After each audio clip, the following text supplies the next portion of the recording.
లక్ష్మి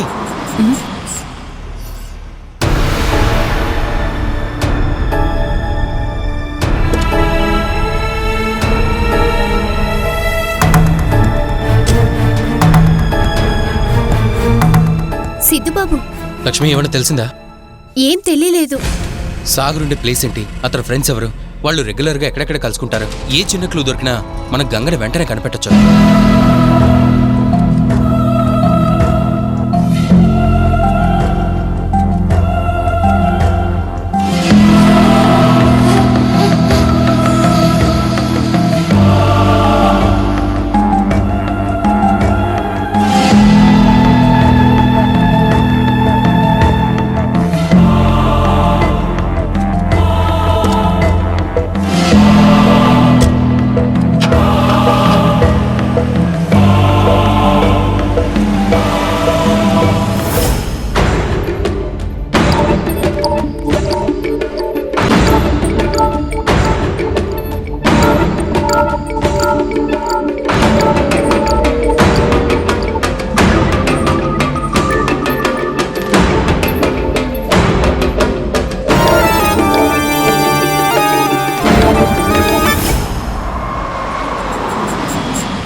చెప్పరా, సాగర్ ఎక్కడా? నాకు తెలీదు. చెప్పు, గంగ ఎక్కడుందో చెప్పరా. నాకు తెలీదు. రాయ్, గంగను ఏం చేశారా? నాకు తెలీదు. ఎక్కడ దాచిపెట్టారో చెప్పు.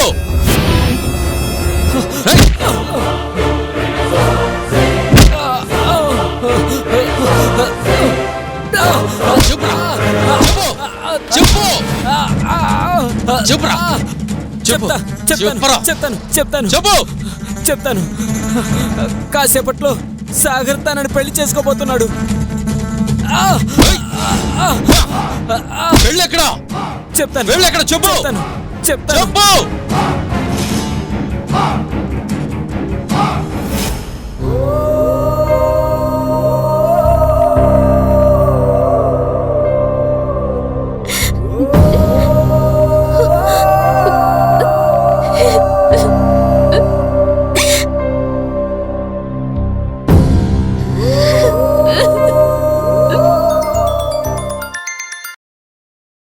హలో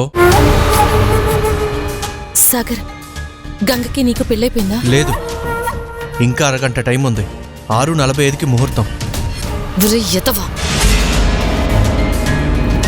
కిడ్నాప్ చేసి చేసుకున్న పెళ్లికి ముహూర్తం ఏంట్రా? అది కాదు. నోర్మి, అనవసరమైన వాగుడు వాకుండా వెంటనే దాని మెళ్ళో తాళి కట్టు. ఓ వైపు గంగ కనిపించట్లేదని అందరికీ తెలిసిపోయింది. అన్ని వైపుల నుంచి గంగని వెతుకుతున్నారు. నువ్వు వెంటనే తాళి కట్టకపోతే గంగ నీకు దక్కదు. ఇక్కడ పెళ్లి ఆపడం కోసం గంగని కిడ్నాప్ చేయించిన నా ప్లాన్ అంతా వృధా అయిపోతుంది. సరే.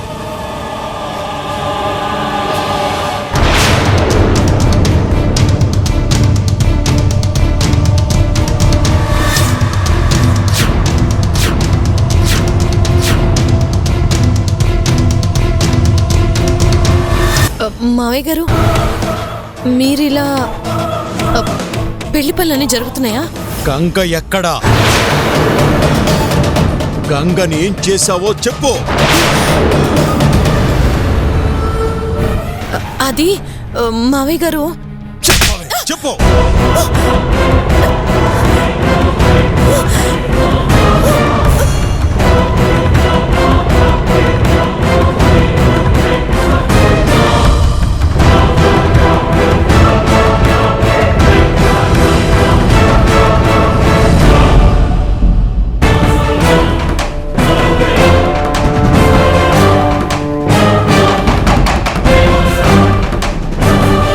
విజయేంద్ర, ప్రభాకర్, నోరు జారావో చంపేస్తా. మాట అదుపులో పెట్టుకో. నీ కూతురేం చేసిందో తెలుసా?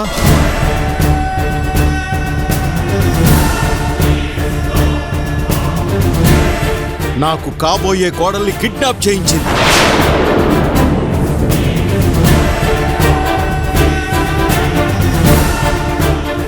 ఈ విషయం నా కొడుకు వర్ధన్కి తెలిస్తే నీ కూతురు జీవితం ఏమవుతుందో తెలుసా?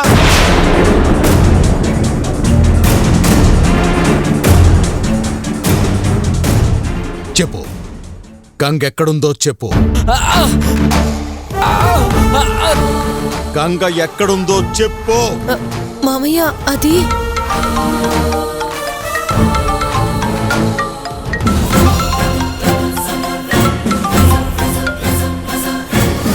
అన్నయ్య చెప్పు. గంగ ఎక్కడుందో తెలిసిందమ్మా. గంగ వదిన ఎక్కడుందో తెలిసిందా? గంగని సేఫ్గా తీసుకొచ్చే వరకు డాడ్కి ఈ విషయం తెలియనివ్వకు. పెద్దనానికి ఈ విషయం ఆల్రెడీ తెలిసిపోయిందన్నయ్య. డాడ్కి ఒకసారి ఫోన్ ఇవ్వు. స్పీకర్ ఆన్లో ఉంది, చెప్పన్నయ్య. డాడ్, ఈ పెళ్లి మీరు అనుకున్న ముహూర్తానికి మీరు అనుకున్నట్టుగానే జరుగుతుంది. గంగని క్షేమంగా తీసుకొచ్చే బాధ్యత నాది. మీరు నిశ్చింతగా ఉండండి.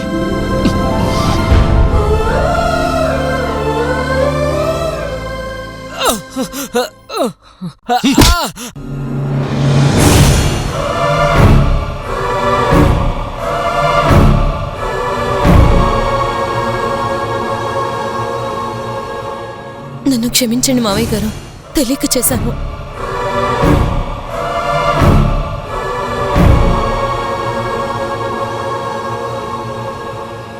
గంగకి ఏమన్నా అయిందో నేను జీవితంలో నిన్ను క్షమించను.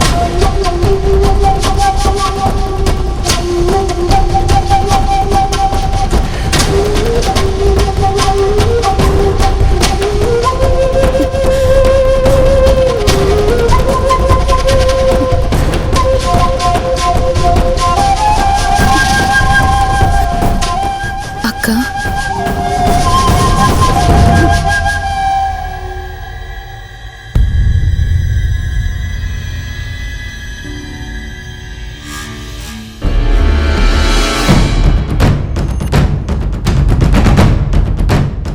Sir car తీయమంటారా sir? అక్కర్లేదు, కీసివ్వు. నేను వస్తాను సార్. వద్దు, కీసివ్వు.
పరమేశ్వర,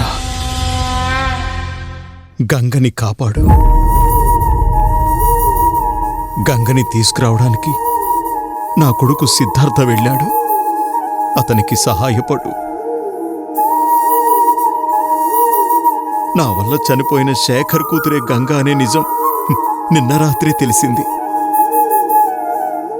నేను చేసిన తప్పుని సరిదిద్దుకునే అవకాశం భగవంతుడిచ్చాడని పొంగిపోయాను.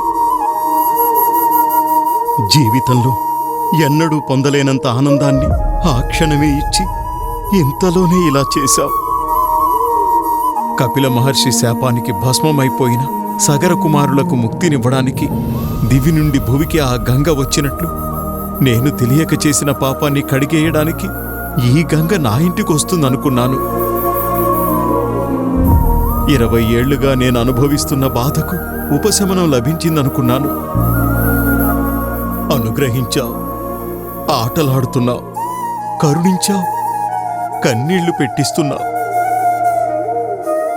ఆనందం, దుఃఖం అనే 2 తీరాల మధ్య పెనుగాలికి కొట్టుమిట్టాడుతున్న నావలా ఉంది నా జీవితం.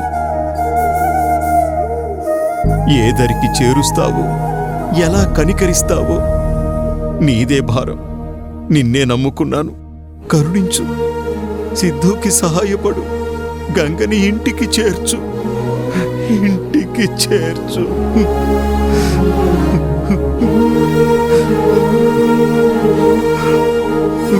గంగని ఇంటికి చేర్చు.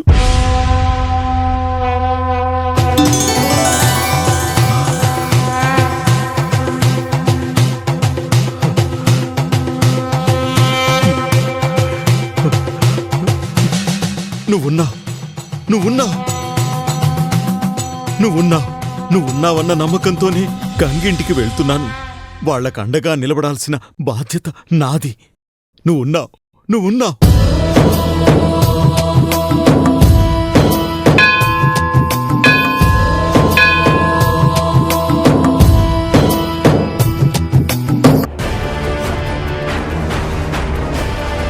వద్దు please.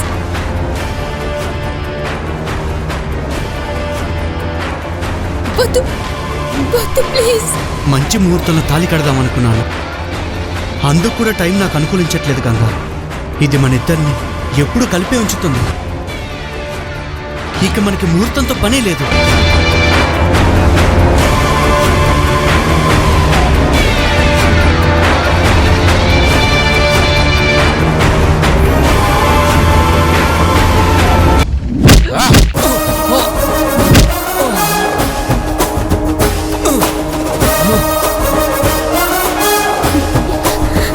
Siddhu Babu,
daddy, మీరేంటిలా ఇక్కడికొచ్చారేంటి daddy? నాకంతా తెలుసురా.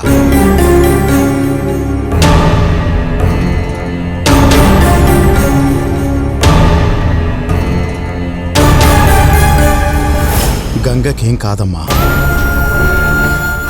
ఎవరూ భయపడాల్సిన పనిలేదు. గంగ ఎక్కడుందో తెలిసింది.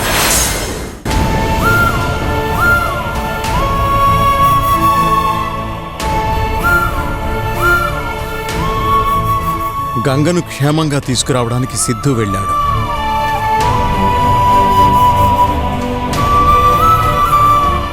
భగవంతుడు తోడుగా ఉండగా మనం ఎవ్వరికీ భయపడాల్సిన పనిలేదు.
గంగా,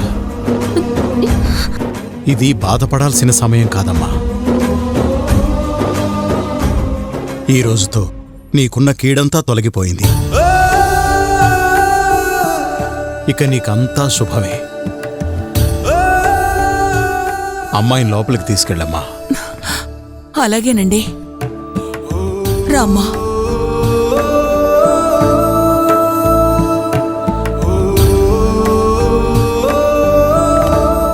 రే మనోహర్, సిద్ధుని తీసుకుని మీరంతా కళ్యాణ మండపానికి బయలుదేరండి.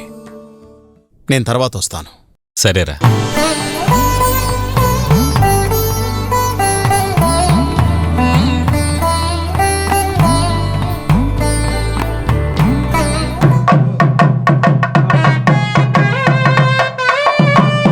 కళ్యాణం గమనీయం, ఒకటయ్యే వేళనా వైభోగం. కళ్యాణం గమనీయం, ఈ రెండు మనసులే రమణీయం. ముడే ముళ్ళట ముడి పడుతుంటే ముచ్చట, నాలుగు దిక్కుల కంట చూడ ముచ్చటైన వేడుకంట. ఆ పంచభూతాల తోడుగా ప్రేమ పంచుకొనే పండగంట. అరరుగల నిండుగా ఇది నూరెళ్ళ పచ్చని పంట. అమ్మలాలో పడి కొమ్మలలో ముద్దుల గుమ్మలలో ఇంటి పేరు మారయి తందులో చుక్కలే అక్షింతలో మోగేటి సన్నాయి మోతలలో సాగేటి సంబరాలో అలకరించే తడి ఓలిలలో పుట్టినింటి కళ్ళలో.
మా నాన్నగారు సార్. అవునా? అవును సార్.